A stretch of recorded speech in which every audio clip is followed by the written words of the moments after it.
Terus untuk terkait anggaran ini saya sering terlibat dari 2007 saya dilibatkan untuk penyusunan RPJMDes, Mbak.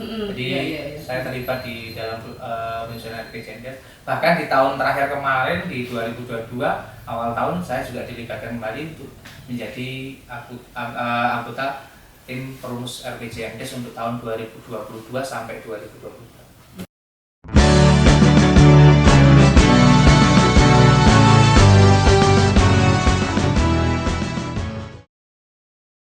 Assalamualaikum warahmatullahi wabarakatuh. Waalaikumsalam warahmatullahi wabarakatuh. Masih bersama saya Trimulatse, PLD dari Kelurahan Janten, Kapanewon Temon, Kabupaten Kulon Progo, Daerah Istimewa Yogyakarta. Baiklah, pada hari ini kita akan berbincang-bincang dengan salah satu tokoh perubahan di Kelurahan Janten. Selamat siang, Mas atau Bapak? Selamat siang, Mbak. Oke, bisa diperkenalkan diri, silahkan. Ya, oke. Terima kasih, Mbak, atas waktunya. Nama saya Trinovianto Aprilita. Beberapa orang banyak menyebut saya itu April. Bisa Mas April bisa diberitahukan beberapa profil jenengan di Kelurahan Janten? Oke. Saya ini relawan yang banyak terlibat di beberapa program pemberdayaan di Kelurahan Janten yang sudah cukup lama berkecimpung di Kelurahan Janten. Oke, Mas, Anda sudah sering ya kita mendengar tentang dana desa. Iya. Oke, menurut Anda itu sebagai tokoh perubahan atau tokoh masyarakat, bagaimana terkait prioritas dana desa sebagai upaya pengentasan kemiskinan secara nasional? Oke, dana desa ini digunakan untuk prioritas penanganan kemiskinan secara nasional. Ini tertera di dalam undang-undang dan dari Menteri Desa pun juga sudah mencanangkan program ini untuk penanganan kemiskinan. Bahkan beliau menargetkan di tahun 2024 ini kemiskinan bisa 0. Sedangkan di Kelurahan Janten ini penanganan kemiskinan menggunakan dana desa sebagai prioritas ini sudah dilaksanakan meskipun secara garis besar juga belum optimal, namun beberapa program sudah dilaksanakan untuk penanggulangan bencana kemarin seperti penanggulangan COVID, termasuk untuk BLT dana desa dan ketahanan pangan. Oke, menurut Anda, apakah Kelurahan Janten itu sudah mewujudkan amanat undang-undang tentang prioritas penggunaan dana desa tersebut? Sesuai dengan undang-undang desa, saya bilang ya. Jadi desa ini sudah menerapkan beberapa program pembangunan dan pengentasan kemiskinan sesuai dengan amanat undang-undang yang ada, seperti untuk prioritas secara nasional itu ada penanganan stunting untuk ada juga untuk yang tadi saya sampaikan ini untuk BLT dana desa itu salah satunya dan untuk penanganan kebencanaan ini ada pelatihan terkait untuk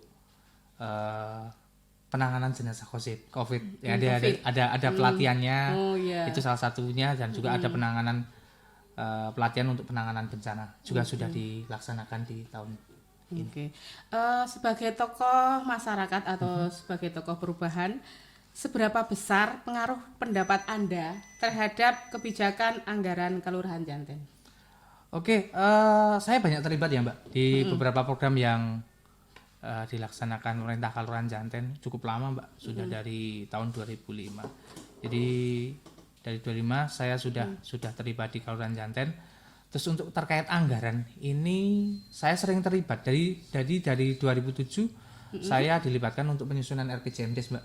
Jadi saya terlibat di dalam penyusunan RPJMDes. Bahkan di tahun terakhir kemarin di 2022 awal tahun saya juga dilibatkan kembali untuk menjadi anggota tim perumus RPJMDes untuk tahun 2022 sampai 2024. Oke. Yang terakhir ini, Mas. Peran seperti apa yang dapat Anda ambil Ya. dalam upaya pengentasan kemiskinan? Nggih. Khususnya di Kelurahan Janten ini. Karena saya terlibat sudah cukup lama sebagai relawan di Kelurahan Janten dari 2005 kalau tidak salah, saya sudah terlibat di pemberdayaan. Waktu itu ada program namanya PNPM. Itu di tahun 2005 saya sebagai kader desa di pemberdayaannya di PNPM. Itu PNPM salah satu program yang dicanangkan Kementerian Dalam Negeri waktu itu. Kalau sekarang kan penanganan dana desa di Kementerian Desa. Waktu itu di Kementerian Dalam Negeri. Saya sebagai kader desa dari 2005 sampai 2008. Dan setelah 2008 ada program dari pemerintah Kabupaten Kulon Progo menghibahkan dana untuk dikelola oleh pemerintah kelurahan. Jadi dibentuklah namanya waktu itu LKM. Itu wujudnya simpan pinjam. Tujuannya satu, untuk memberikan kemudahan ke masyarakat, untuk pemberdayaan, membangun usaha, mengakses modal murah dari pemerintah. Nah itu sudah dari 2008 dan ini sudah bermetamorfosis dari waktu itu namanya LKM, di tahun 2016 ini berubah jadi yang namanya BUMDes. Jadi saya sekarang juga pengelola BUMDes. Dan satu lagi program lagi juga dari pemerintah Kabupaten Kulon Progo di bawah naungan Dinas Sosial Kabupaten Kulon Progo. Ini namanya Kader Penanggulangan Kemiskinan. Itu salah satu program yang saya rasa hanya ada satu-satunya. Ini hanya ada di Kulon Progo. Jadi program ini sebagai semacam bentukan yang mirip dengan TKSK bentukan pusat. Jadi ini memberikan pendampingan ke masyarakat untuk mengakses bantuan, termasuk kita juga melaksanakan perbaikan data untuk data yang digunakan ini untuk menentukan kriteria kemiskinan seseorang di wilayah tersebut. Oke, berarti dengan data tersebut pengentasan kemiskinan bisa dilaksanakan dengan tepat. Gitu ya? Harapannya ini bisa dimanfaatkan oleh pemerintah dan pihak-pihak yang membutuhkan untuk data tersebut. Oke, terima kasih Mas April atas bincang-bincang hari ini. Demikianlah bincang-bincang hari ini dengan Mas April, salah satu tokoh perubahan di Kelurahan Janten. Dan apabila ada salah kata, mohon maaf. Terima kasih. Assalamualaikum warahmatullahi wabarakatuh.